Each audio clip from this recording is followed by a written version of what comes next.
What's up, everybody? Welcome back to the channel and Blood and Plunder coverage here. So we have got a couple of goodies here that we picked up at Adepticon and slowly working our way through these for you guys. So after playing some of the games at Adepticon, and especially some of the big battles that they had in some of the events there, we are definitely interested in adding a sloop to our forces just for having another ship on the smaller scale of all the ships out there. We picked up some big boys too. We'll have that in another video. But again, just after seeing them in person, without necessarily wanting to pick up the two-player starter and get all of that stuff, it's just an easy add. The plastic sloop is really cool looking in person. We're going to show that to you guys here in just a second. We're going to get all this open, sorted out, so you can see what you get inside and see if this is something that you want to add to your forces. I would recommend yes, but we'll get this opened up in just a moment and we'll be right back for you guys. Alrighty guys, we are back and we got everything opened up here for you. So there's quite a bit packed into this box. Again, it's a decent little size box for still being on the smaller side of the ships. But we have our instruction sheet. Again, probably could be a little more detailed as far as like any steps or certain necessarily order of operations. I don't think it really is going to matter much on the kit, but and not really like a major complaint or a complaint really at all, but probably could be a little bit more, like I said, just included in general on that, but it should be simple enough to figure out, really. We get a grand total of 4 sprues, so we're going to show you first the deck sprue here, basically, on part of the hull. But again, you can see, so again, this is all plastic now on this guy, and they've managed to capture the wood, like the grain, the decking, all that stuff. That's really good detail there. Hopefully that's really showing up on camera. There's a little bit of glare, but again, very crisp, happy with it, no deformities whatsoever, no issues. This should be a nice simple build. Just to show you guys the bottom. So that's one sprue, and again, use hand as a reference here. You can kind of get a rough estimate of the size of this thing. So that is one sprue. Then here, the other biggest sprue, the hull itself. Again, essentially two halves, and then lots of little bits here for rudder and parts of where the masts and stuff will be placed.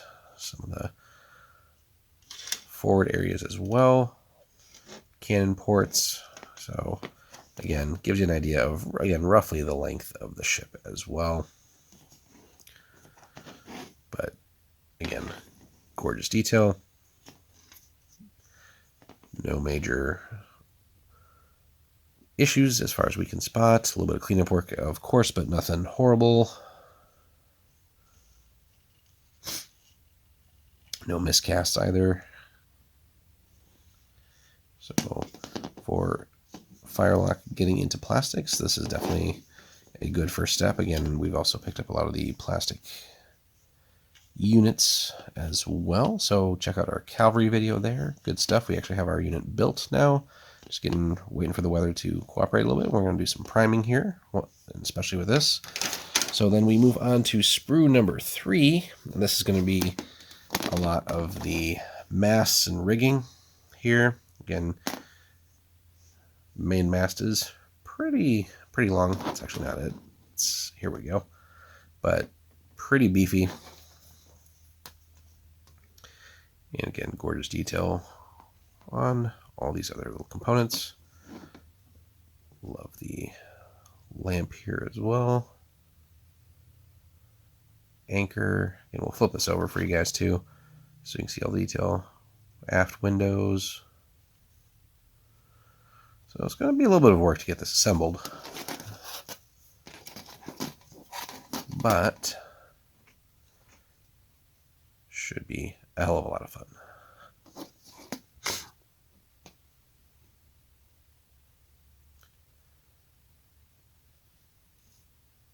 So then that brings us to the final sprue, and then we'll take a look at the cards too. So this one's definitely the most packed out of all of them, but again, everything's plastic in here, no metal bits. So plastic cannons, light cannons, and plastic swivels as well. And then again, all the assembly pieces here. So Worst case, if you haven't bought like the field gun and you just want to like proxy or test that out, you can use one of the light guns in a pinch here too. Shouldn't be a problem, but yeah, you get some swivels, plenty of cannons, depending on how you want to load out your sloop and which version of the sloop you want to build. So hopefully that shows up well for you guys there. And then the last bit, we do get 2 cards. So again, it's not going to be a full review on which version of the sloop is better, but there are 2 versions here. We have the Balandra sloop and then the Bermuda sloop, each with their own strengths and weaknesses. Now the Bermuda sloop is going to be a little bit more expensive, and just a couple of basic stat things. It does have a slightly higher top speed of 5, which makes it definitely quite speedy. Same size, so no size differences there. It does seem like the Balandra can take a little bit more damage, though. If we look in the bottom area here, so it looks like 1 more per level here. And then we'll flip this over just to take a look at some of the special rules.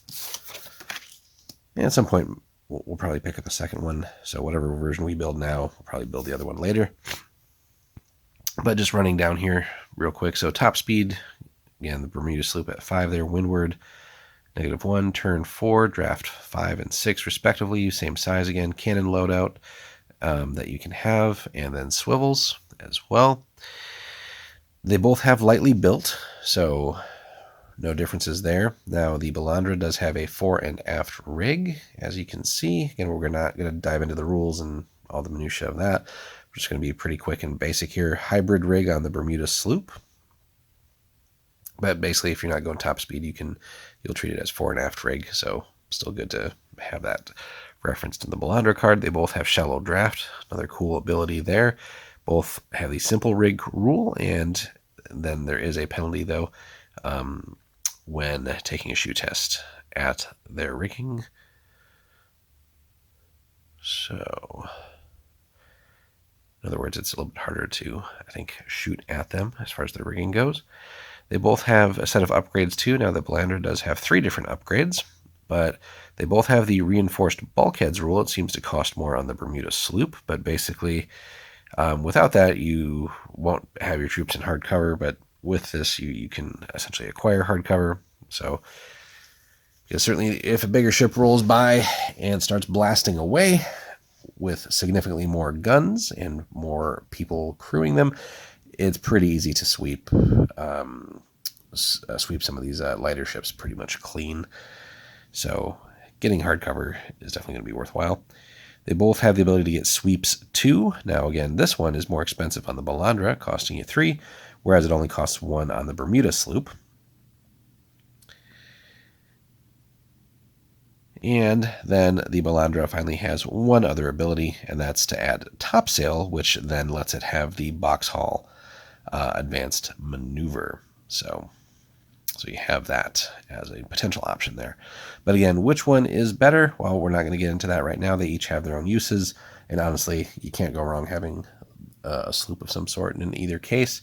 But that'll be for maybe a later series where we really start breaking into the different ships and how they function, worthwhile upgrades, things like that. But that's, again, outside the scope of this. We're just taking a look at now our first, real plastic ship that we get for the game. And again, for those back to the Kickstarter with the 2-player starter, etc. But now we have it as a separate release. So if you don't want to jump in and get the big 2-player starter just to acquire a couple of sloops, this is a great way to go. Just buy it individually, and again, a fun kit. So nice to see that we have this in plastic now.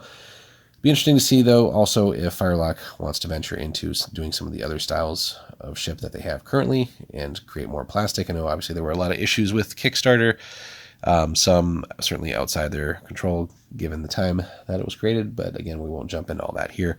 So overall, really impressed with the kit. Everything looks great. We can't wait to dig in. Probably takes a few days to get around to fully getting that built, and then really, again, getting it primed and ready for finishing touches, sales, rigging, etc., and then getting some games out for you guys. So everything else we have essentially is painted aside from some recent reinforcements. So again, we'll have some more battle reports for you guys soon, and probably start featuring some with ship action as well, now that we got a good taste of that, again, from our battles at Adepticon. So this, I know, is a long one, guys, but thanks so much for sticking with it. Let us know what you think of the kit in the comments, and if you had to pick one, what would you build based on what faction you're playing right now as far as version? Like and subscribe, guys, and we'll have much more Firelock Games content for you here with Blood and Plunder. Thanks so much for watching, and we'll see you in the next one.